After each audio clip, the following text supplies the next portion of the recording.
This is Igbo Area TV. The Amalgamation of Nigeria was a fraud. This is by Richard Akinjide, QC San. It was presented by M.M. Mbanaja. Lagos. I was in the first cabinet that was overthrown by the military in this country. I entered Parliament on December 12, 1959, and I remained in the Parliament until January 15, 1966, when the government was overthrown. I was a Federal Minister of Education in that cabinet. I woke up in the morning in my official house in Ikoyi to discover that my telephone was not working. I had never experienced coup before, nor did I know that it was a coup, thinking it was just a telephone fault, until a colleague of mine in the cabinet, Chief Abiodun Akerere, came in and told me there had been a military coup. So I had the fortune or the misfortune of being a victim of the first coup ever in this country. Many people may not know that I spent 18 months in detention in prisons across the country. I have spent the time in Kirikiri prison, Ilesha prison, Ibadan prison and Abeokuta prison. Two of us who were in the Balewa's government emerged when the military handed over to civilians in 1979 as part of the civilian government. In Balewa's government, Alhaji Shehu Shagari was the Minister of Works, while I was the Minister of Education. When the military handed over to us after about 14 years, Shagari emerged as the President, while I became the Attorney General and Minister of Justice. Again, Shagari's government was overthrown just a few months after I left the cabinet. Of course, we suspected it was coming. A lot of things that happened between that period and now would never see the light of the day. When you're in government, you know a lot of things. You see a lot of things. A lot of things you know or did or saw will die with you. This is the practice in the whole world. People have asked me to write my memos. I just laugh because there are certain things I can never reveal. When I was in Tafa Balewa's cabinet, all cabinet ministers had access to written intelligence reports every month. That was the practice at that time. But when Shagari came in, for reasons which I cannot explain, that practice was no longer followed. But by virtue of my duties as the Attorney General and as a member of the National Security Council, I continue to have access to some sensitive matters. Nigeria is a very complex country. Our problems did not start yesterday. It started about 1884. Lord Lugard came here about 1894, and many people did not know that Major Lugard was not originally employed by the British government. He was employed by companies. He was first employed by East India Company, by the Royal East African Company, and then by the Royal Niger Company.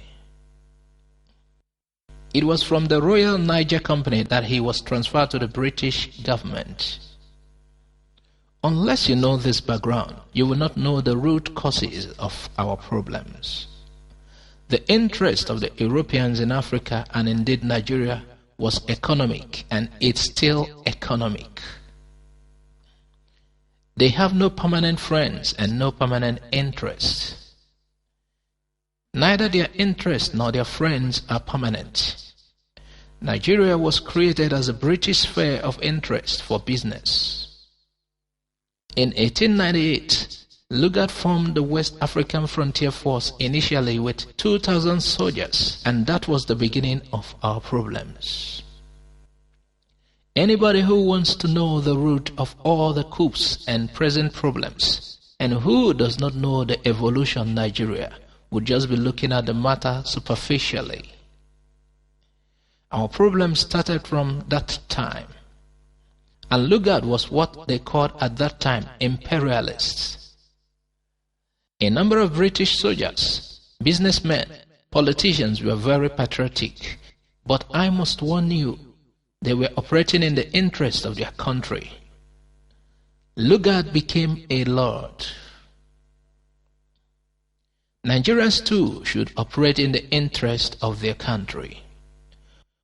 When Lugard formed the West African Frontier Force with 2,000 troops, about 90% of them were from North, mainly from the Middle Belt.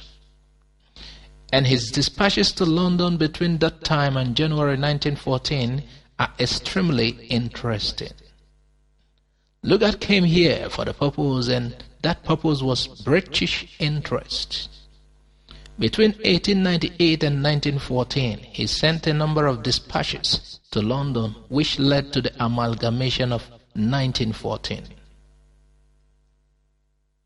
The order in council was drawn up in November 1913, signed and came into force in January 1914.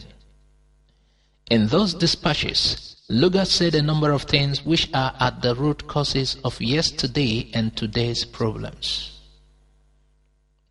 The British needed the railway from the north to the coast in the interest of British business.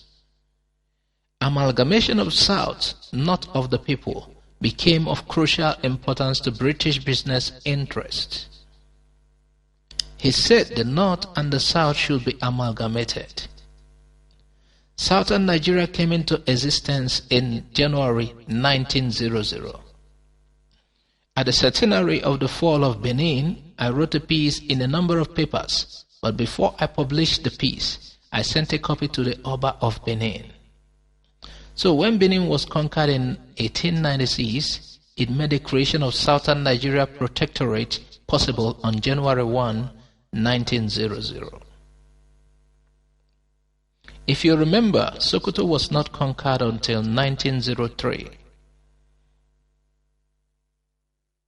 So there was no question of Nigeria at that time.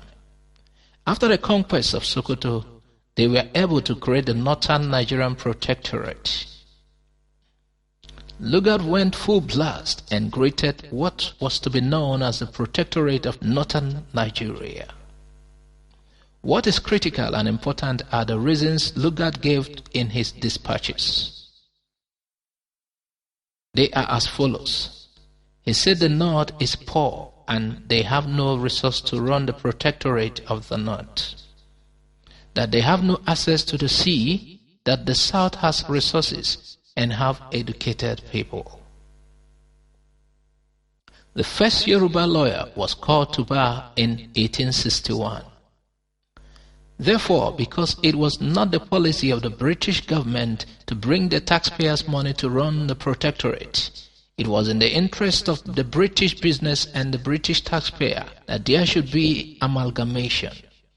But what the British amalgamated was the administration of the North and South and not the people of the North and South. That is one of the root causes of the problems of Nigeria and the Nigerians. When the amalgamation took effect, the British government sealed off the South from the North. And between 1914 and 1960, that's a period of 46 years, the British allowed minimum contact between the North and the South because it was not in the British interest that the North be allowed to be polluted by the educated South. That was the basis on which we got our independence in 1960 when I was in the Parliament. I entered the Parliament on December 12, 1959. When the North formed a political party, the Northern leaders called it Northern People's Congress, NPC.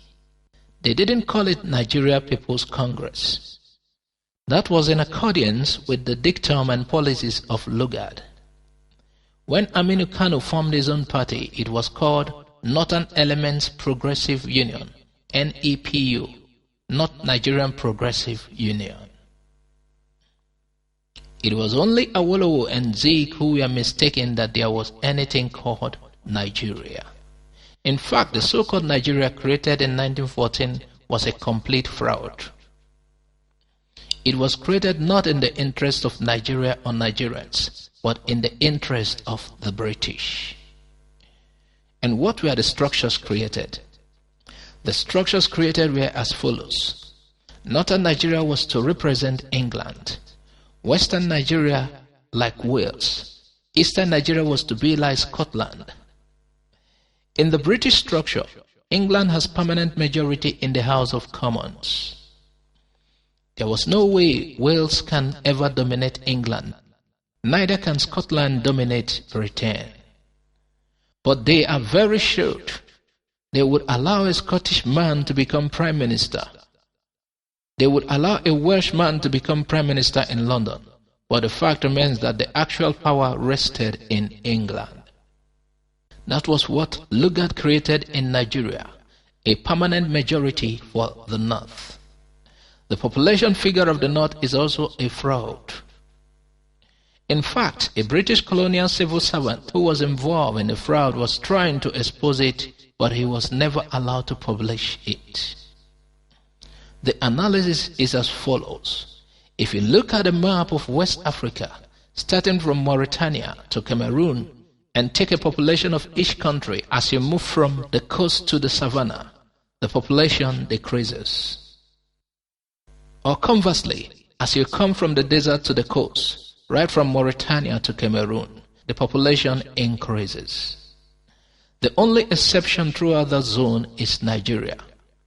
Nigeria is the only zone where you go from coast to the north, the population increases, and you come from the north to the coast, the population decreases. Well, geographers, anthropologists, and population experts, draw your conclusions. Someone has told me the last population census was done by a computer. What a nonsense. A computer is as good as its programmer. A computer will produce what you ask it to produce. We have decided to give you some clues on how we got here, how the problem started. Thanks for listening to Igbo Area TV. God bless you. Please subscribe to our channel for more updates. Thank you.